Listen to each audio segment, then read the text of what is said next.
Good day, folks. Everything new under the sun. As we look at eschatology, Bible prophecy, we look at the Bible, see what it says, trying to understand the world from what the Bible is saying about the world and what the world will be like as we get closer to the return of the Lord, the hard times that are coming, and the red lines that are coming. And we have examples of things that were happening prior to the wrath of God falling. We have an example of what it was like in Noah's day, where there was evil all over the place and all sorts of things going on. And we have what the Bible describes as the four horsemen of the apocalypse, bringing things upon this world to really convince us, to get us off the fence in the last days. And these four horsemen ride in the first half of the 7-year period described in the Bible. One of the four horsemen is the third seal, and this is the black horse. And the black horse has scales and balances, and that's for economics, the economy, buying and selling of produce. And it basically describes a time when food is going to be very, very expensive, hard to get maybe, and this is what we see coming. And I think there's going to be a bit of a warm up, a conditioning to this. I think God kind of brings us into this slowly, so that we can be prepared, so that we can see it coming. We start to feel the effects of it, so that if you're paying attention, you say, "Oh, you know what? This could be what is written of in the Word, so maybe I should get prepared," rather than just springing it on the world. And really, nothing in the world. Usually nothing happens immediately. There's always a slow build-up to whatever's coming. Likewise, I think with the four horsemen of the apocalypse, the birth pains that are going to come prior to these things occurring. And along those lines, we have information, again, about economic trouble, food issues, and it's again along the lines of the link I posted last night by Pinball, the guy who prepper on YouTube. I put that in the community page. You can watch that, and I think effectively he's looking at the same article I am and seeing, you know what, here's proof of what is to come. So let's have a look at that one. And it is Zero Hedge, this one. Farming Insider warns coming food shortages are going to be far worse than we're being told. Now, you remember the toilet paper shortage. And you remember the shortage of flour and yeast. When the pandemic started, there was a huge shortage of flour and yeast as people were just starting to bake things from home in lockdown. Massive shortage of toilet paper. And that was just a start. Like, it's going to get far worse than that. And as people panic, even more is going to come. And if the government says don't panic, that's exactly when people do panic as well. So this says, right now there are shortages of certain items in grocery stores across the United States, and food supplies have gotten very tight over all the globe. And I can confirm that in Canada as well. According to the Farmer Insider, dramatically increased costs for fertilizer will make it impossible for many farmers to be profitably plant corn this year. The following is an excerpt from an email that he recently sent me. Things for 2022 are interesting and scary. Input costs for things like fertilizer, liquid nitrogen, and seeds are like triple and quadruple the old prices. It will not be profitable to plant this year. Now, this is going to be one of the worst case scenarios, I'm sure, but you need to be aware of these things. And as a few farmers have trouble, this trickles down. Prices increase, fractionally, maybe a couple cents at a time.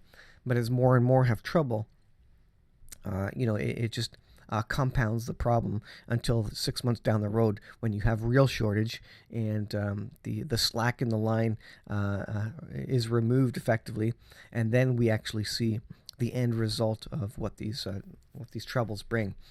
Our plan is to drop 700 acres of corn, because it's not profitable, convert to soybeans.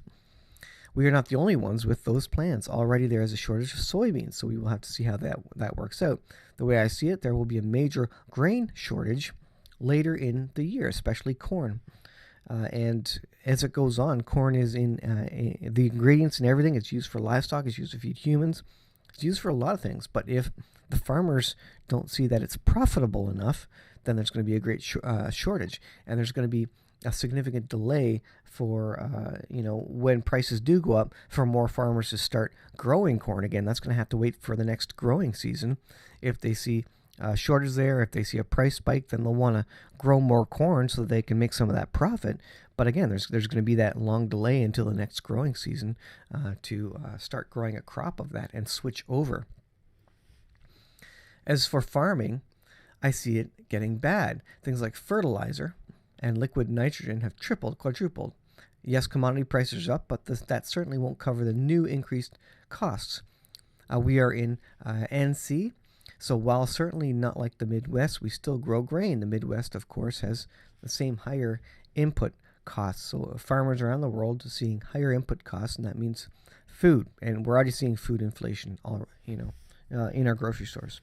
Corn, for example, typically takes 600 pounds of fertilizer per acre, plus 50 gallons of liquid nitrogen, times that by many acres, and that's a lot of money. Soybeans take much less.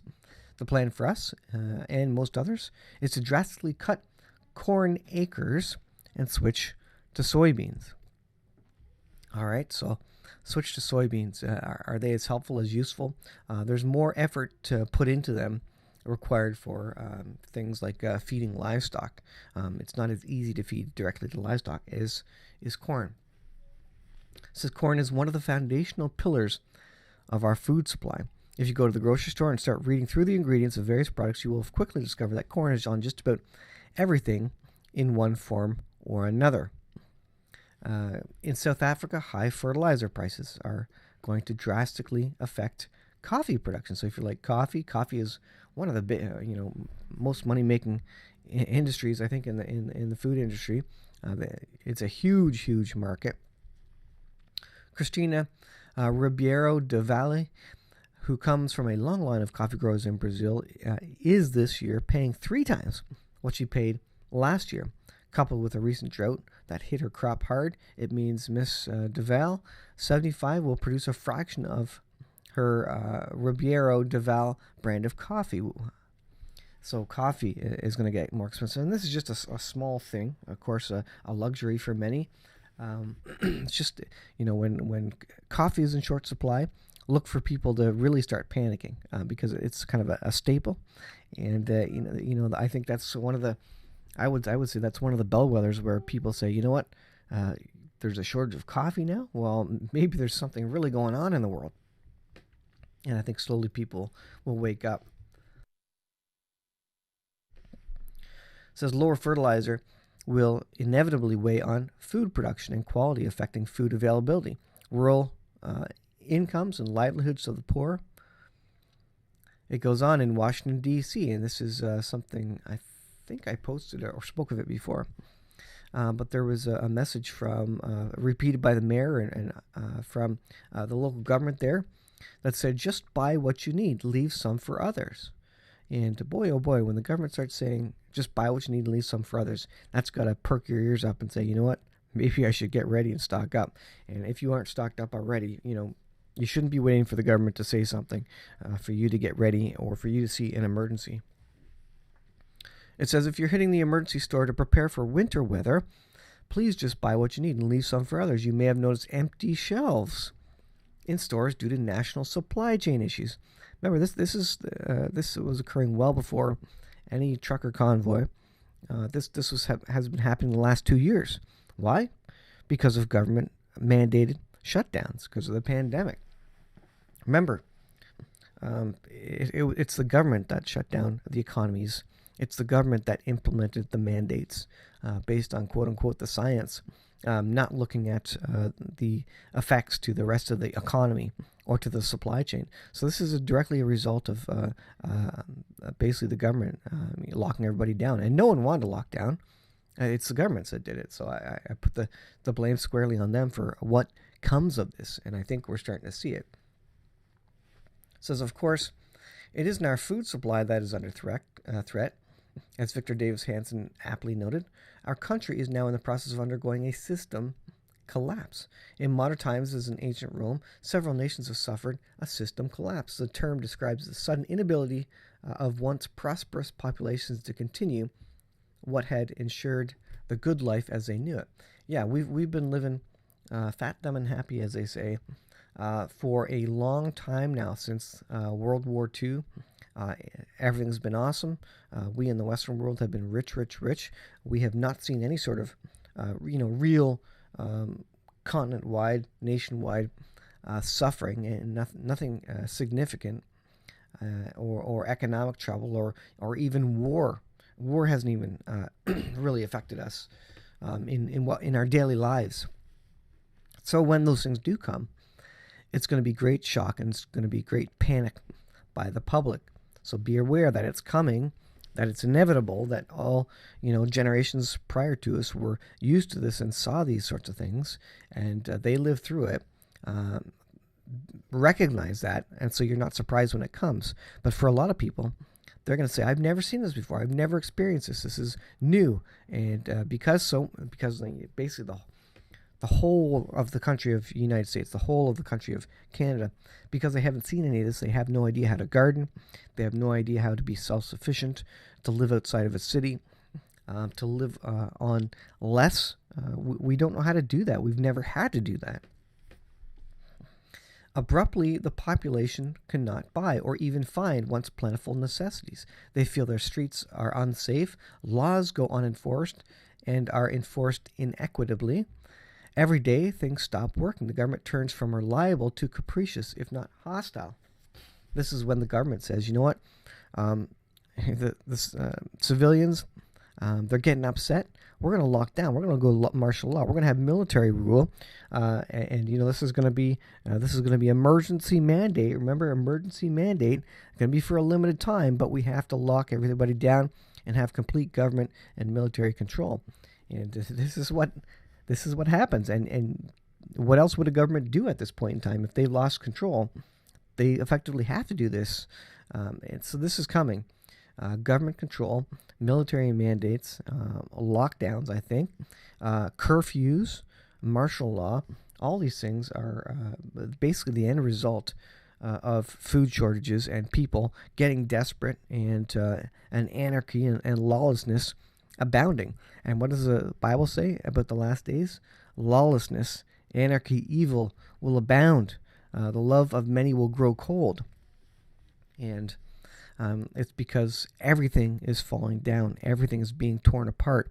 And I believe it was completely triggered 100% 2 years ago by government mandates to shut down because of the health emergency. And there was a health emergency. I believe there was. But they could have done much different actions related to that. Be prepared, folks. The warning, the writing is on the wall.